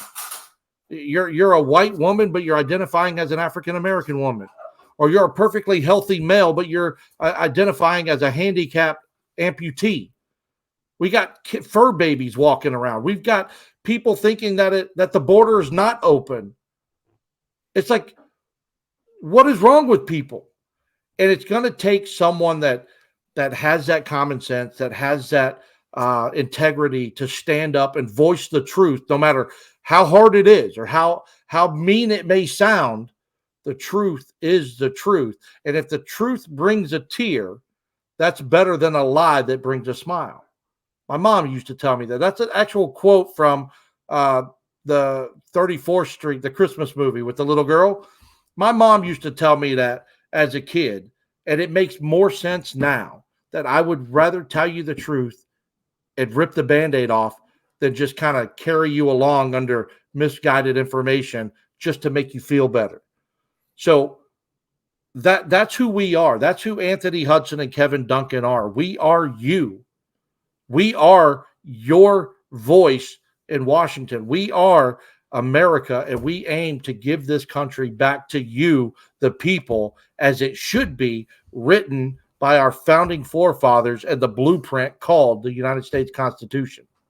That's who we are, and we have got to get back to that. We have to. We don't have any other choice. We either hit the restart button or we start changing the way we vote, and we start looking at you and I and everybody else in this 99% and start to understand that there are some Goodwill Huntings out there that are brilliant that never had the opportunity to do the job. We will find them, and we will put them in the right position to represent the people. And through all that hard work and labor, people will have a better quality of life. They'll have more money in their pocket. We'll be digging and fracking and using coal. We'll use our nuclear energy and our renewables. We'll invest in the turbines and the solar farms to help.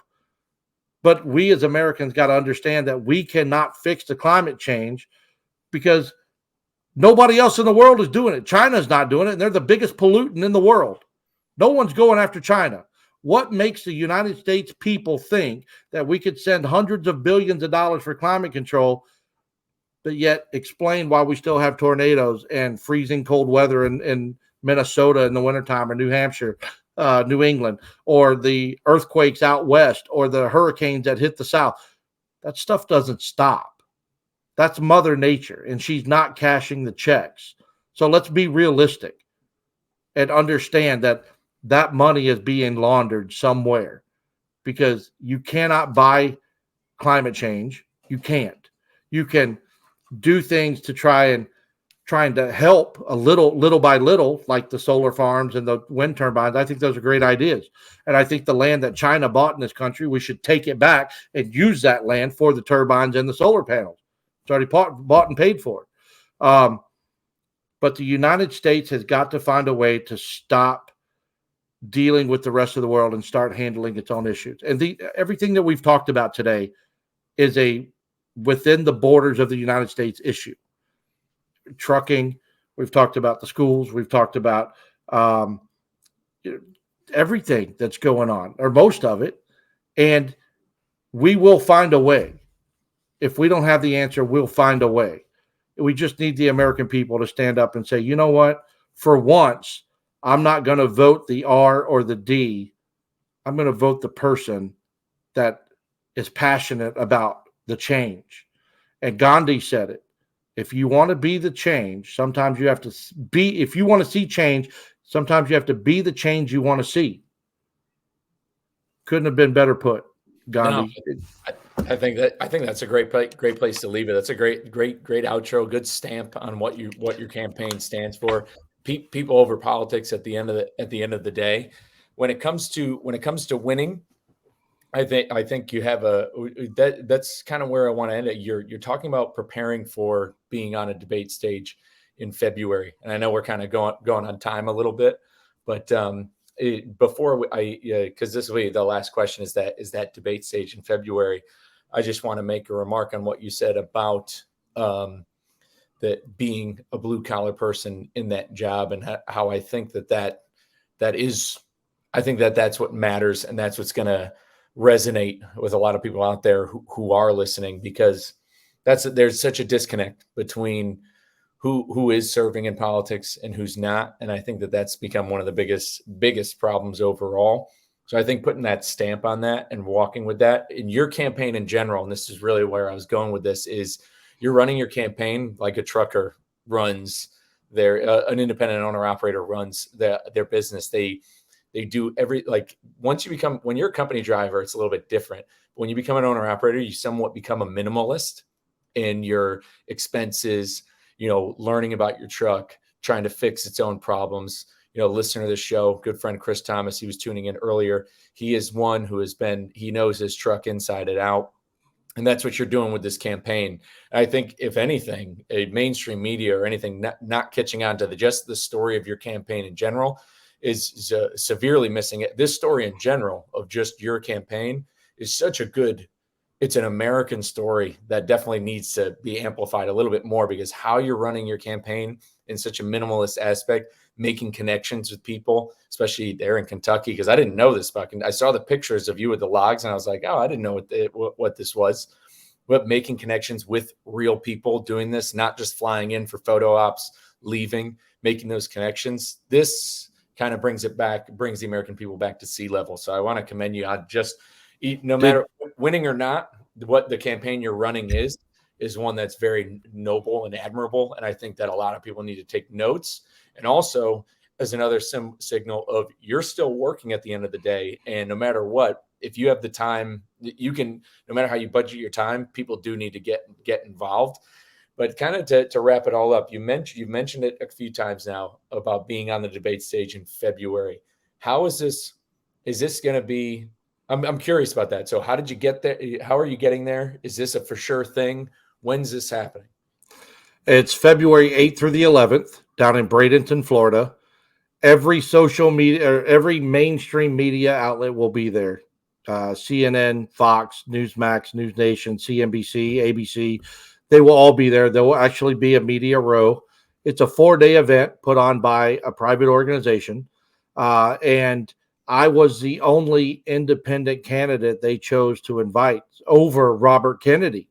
And I think it's because they feel like I have a better way of arguing or standing my ground with my policies with the Republicans who like to, call each other out. Here's my thing. I know who they are.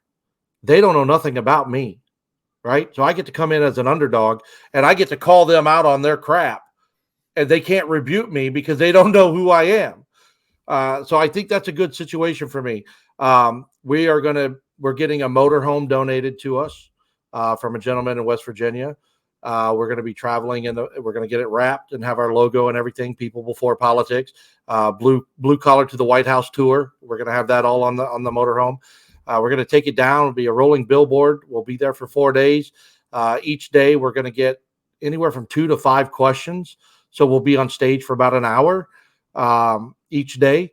And then we'll have lots of media time and lots of time to go around and speak with the people who are in attendance. And they're expecting well over 100,000 people to be there.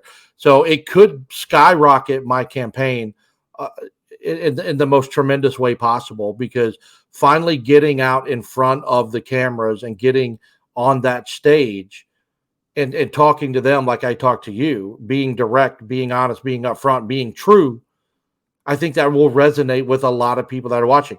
And somebody told me the other day, they're going to turn the camera off of you. And I said, good, I'll be on a stage. I can walk right to where they're pointing that camera. So we're going to take full advantage of our opportunity. And then after the 11th of February, we're going to head up to Charleston, West Virginia. We have a rally going on the 17th of February in a 3,400 seated auditorium that is expected to be full. And then the next day on February 18th, we'll be at Morgantown, West Virginia, giving another speech to those who work on the oil pipeline.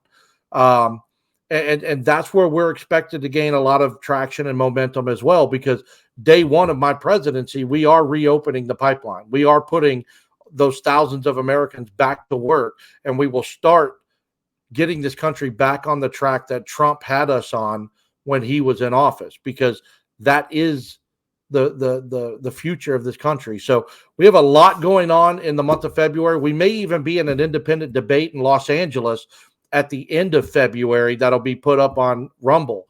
So to get to all these places, we need help. We need those contributions. We need those donations to come in and help us get there. And we don't want anything over $10, $5. We want what you can honestly spare from a good place in your heart, $1, $2, $3, because I know how to make that spend like $2, $6, and $8. We have a website, AnthonyHudson2K24.com. You can go there. You can join our campaign. We invite you to help us do the work. We have a contribution page. We have a shop where you can buy merchandise. We also have emails that you can get in contact with people on my staff to ask your questions. We also have a YouTube channel at Hudson 2K24. We're launching our very own radio show on January 6th. That'll be played every Saturday from 6 p.m. to 7 p.m. and then re-aired on iHeartRadio on Wednesdays. Live show. You come in, you ask us questions, you talk to us. We'll talk everything politics, my campaign, and what's going on in the world. It's going to be a fun, hip environment. And no other candidates doing that. They're going around interviewing with everybody else. You know what? We're going to interview the people. That's how you find the solutions to fix our problems, is by talking to the people. So we're going to do it in the opposite direction. And then, coming up in March, I think there's a few conventions that we're going to be making our way down to in Oklahoma and Texas. So we have a lot going on. We're just kind of waiting for time to get here. And, some of it is financial. We do need to continue raising money. So if anyone does want to make a donation, they can go to our website, AnthonyHudson2K24.com, click on the donation. Or if you have Cash App, PayPal, or Venmo, it's just simply at Hudson2K24. And, we wish you guys a Merry Christmas, a happy holiday. We want everyone to be happy in this country to the best of their ability. We want you to relax and enjoy life a little bit, because we're only here for a little while. And we want to leave this planet, this earth, this country, this nation in a better place than we found it. And if that's going to happen, we have to start working together now. Put the race aside. Put the hatred aside. Put the Republicans and the Democrats aside, and start remembering that you are an American first before you're a Republican or a Democrat, or before you're white, black, brown, or whatever. You're an American citizen, and that should mean something. If it doesn't, I'm sorry, but we'll show you the way out so you can go back where you came from. America first, now and forever. That's where we need to be. People before politics. Man, Anthony, thank you so much for coming on to the show. I'm glad you left the notes on where people can donate. I've had hundreds of conversations with drivers, and I think I'd be remiss to say that what the words that that you just spoke is essentially the words that are going on with truck drivers at truck stops all around the country. I've had conversations like this on the CB of the idea of putting this whole race stuff and all the culture war stuff aside, because all of it's irrelevant, and it's just a game that keeps Americans divided, so that way certain cabals can maintain their grip of power. And I'd say that most drivers, for the most part, are going to be are very much in line with the exact words you said. It is true. We do have a lot of problems here. I care more about cities like Detroit, rising back to being a supreme, metropolis over that of some random place, people can't find on maps overseas. Right. I'd rather Detroit thrive than, somewhere in Saudi Arabia. I'd rather see the manufacturing plants in the Midwest reopen. I'd rather see that pipeline reopen and allow energy to become more affordable and accessible to people in America who don't have good access to energy. There's people in Texas who don't have, their schools sometimes have bad internet. So, there's a lot more here that matters more. I can't thank you enough for coming on the show. Your campaign, like I said, is one of the most noble ones that I've ever heard of. It's just from that minimalist standpoint.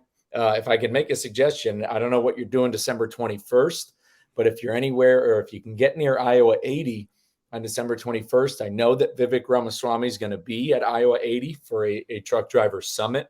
I think that would be a really powerful place for you to be at and engage in conversation with him, especially. What time do you think that's going to kick off? Because that's a little bit of a drive for me, but I will talk to my staff and see, because that's coming up next Thursday. Yeah, that's next Thursday. I'm not sure the exact time of day. I'd have to look. Fox News posted an article about it, and I know it's short notice, but he's somebody like you. He's not really blue collar by any stretch of the means, but he's trying to appeal to the same base of people. Well, while you bring that up, I want to remind everybody that's listening to the show, when it comes to Vivek Ramaswamy, he has already laid out several major lies to you, and I like to call people on their crap. He said he did not grow up with privilege. His words on the first debate: I did not grow up with privilege. Yet you went to a private high school that cost $16,940 a year. You went to Harvard and you worked for a major hedge fund as soon as you got out of college. I'm sorry, but every one of those is a privilege. If Harvard wasn't a privilege, everyone would be able to go to school there. Thousands of people apply to go there and they select one person, two people. The private school, I had to go to public school because my parents couldn't pay $16,000 for a car, let alone my high school. So if you think that's not privilege, then I am definitely poverty, because I grew up in a mobile home, went to public school, wore Velcro shoes until 7th grade. By the time I got a silk shirt, they were no longer stylish. All right. That's the way it was when I was growing up. Vivek Ramaswamy is also a major player in the pharmaceutical world. One of my biggest agendas is to break the contract between the government and big pharma, because I'm tired of the American people being drugged all the time. You get a headache, you take this pill, but the side effects from this pill requires you to take this pill to compensate for your side effects for your first pill for the headache, and so on and so on. I don't want the American people to be drugged like this anymore. And Vivek Ramaswamy, that's where he makes his money. That's his baby. He will continue to push that big pharma agenda, and we don't need that. We need better and more affordable insulin in this country, not somebody that's going to be pushing pills and serums out there to keep us drugged and keep us whatever delusional in our head. So I just want people to understand the truth about Vivek. And if I got a chance to meet him and talk to him, I would be respectful to him. I wouldn't try to go after him, but he's a little man. If he tried to come after me at that point, the gloves come off, and I think I could go out there on the 21st to Iowa 80, a huge truck stop. For those of you that don't know, it is a big, got some beautiful truck KWs inside there, unless they've changed it since last time I was out there. But that should be a nice place to be. And I think I can out-talk him when it comes to truck drivers, because that's my world, baby. I know how to do that one. Yeah, I definitely suggest, I'd love to see you go live on TikTok there. I'd say definitely, I mean, this is just me offering advice as a voter. Stay active on TikTok, because that's where I've seen some of your videos. And and Alex Mai, he has quite a following. For him to let you on, it means you're doing something right out there in the campaigning world. Like I said, I commend you for it. I'm going to close out the show here. You just if you can hang out for a few minutes if you've got them. But I do want to thank you for coming on. This is awesome. It's good to see a driver get this involved and engaged in politics, because it's something we're doing in our I'm part of an organization called CDL Drivers Unlimited, and that's what we're trying to do, is get drivers more involved in driver advocacy with politics, or getting involved in politics in general. So it's good to see you doing that on your own. So I want to thank you again for coming on the show. We can honestly, we might have to set it back up, try to get you when you're on the road. Maybe sometime we can link up before that debate or something, kind of give you a little bit. If I get back down to the border, I'd love for you, wherever you, because I know you're south of Austin there, team up with us and go with us to the border. See it for yourself. But I want to challenge every truck driver that listens to this show real quick, as I know we're going to wrap it up. We talked about this earlier. There could be anywhere from 2 to 3 million drivers on the road at any given time in this country. And we talk about unity in this show, getting the truck drivers to step up and get involved. I want to challenge every truck driver to take $1 and send it to our Cash App, PayPal, or Venmo at Hudson 2K24. $1 is your voice. You spend more than that on a can of chew, a pack of cigarettes, pop, junk food at the truck stop, coffee. We waste so much of our personal money. This is not a wasteful donation. This is actually a contribution to what will make life better for all of us who babysit a steering wheel and keep it tight between the lines. $1. You have it, I have it, and I know you can afford to do that. If you do that, we don't need to ask anyone else to contribute to our campaign. If we had every trucker contribute $1, we don't need anyone else in the country to contribute, because we could take that investment and we could run like free horses and promote this campaign all over the country, because we know how to do it cheaper than anybody else running. So I'm going to give you that challenge. and I'll keep in touch with you, Mr. Lombard, and let you know if anybody actually does follow through with that. Absolutely. Well, I mean, you can count on $1 from this CDL holder and driver, because I know it's going someplace. At the end of the day, giving $1 to your campaign is giving $1 to a voice for drivers, and that's what we need more of, is a voice out there speaking on behalf of drivers at the national level, because you're saying things that aren't being talked about. Because that's the thing. What they should be talking about at debates are things like the transportation industry, what's going on in manufacturing, what's going on with energy, what's going on with this. When they talk about climate change, all they're doing is just spitting buzzwords, because when it comes to climate change, it is in America a money agenda. It has nothing to do with actually saving the environment, because like I mentioned, we do just export our pollution. So a lot of the things they do try to bring up that may involve everyday Americans really doesn't, it just involves their personal interests, so to speak. So I think $1 going to use, just $1 to a voice for truckers and getting this message. Yes, sir. And if you guys ever attend any of these trucking conventions or seminars or whatever, and you're going to use your platform, let me know. Reach out to me and let me know, because if I can go and talk to the drivers at the convention, like the American Trucking Show in Indianapolis or Kentucky, Louisville, they have that every year. If we have events like that where truckers gather to see the latest equipment, the latest technology, and all these other things, and they have guest speakers, let's advocate to get me on the stage to talk to the drivers. Even if it's 15 minutes, it's 15 minutes so they know who we are and what we're trying to do for them every day, which helps their family. If we can do that, we can work together. Me, you, Alex, and anybody else that has these podcasts for the transportation industry, we can literally get this pushed across the country like that. Easy peasy. So keep in touch with me and let me know. And if we got to do the show more often, we'll do it more often. I'll let you know about the 21st. I'll talk to my people. Absolutely. Awesome, man. Well, we'll talk to you soon. We're going to wrap this thing up. I want to thank everybody for tuning in on one, especially the live viewers out there. I know we're coming up on 2 hours. Powerful message from Mr. Anthony Hudson, who's going on a really noble campaign.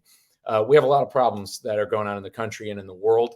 And I think that to set the right example for America, to set the right example for the world, is cleaning up our own bedroom first, so to speak.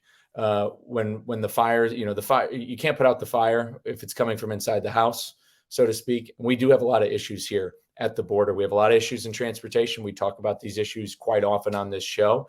And I think that that's what we need to kind of get back to, is fixing up what's going on here. And when people see what's going on, because I think that that's what happened, especially post World War II, America thrived, mainly because it wasn't completely bombed out by like Europe was. But regardless, America thrived so much post World War II because we took care of what was going on here. And, the whole world saw that and wanted to emulate that. And as opposed to going out there and trying to solve all the world's problems through this huge military industrial complex, kind of strays us away from that and ends up causing more problems in the long run. So think about tossing Mr. Anthony Hudson $1. For those of you drivers out there who are listening to this, who are on Twitter, the things he said are a lot of things about what you talk about on Twitter and what I've talked to drivers about at truck stops, waiting at shippers and receivers.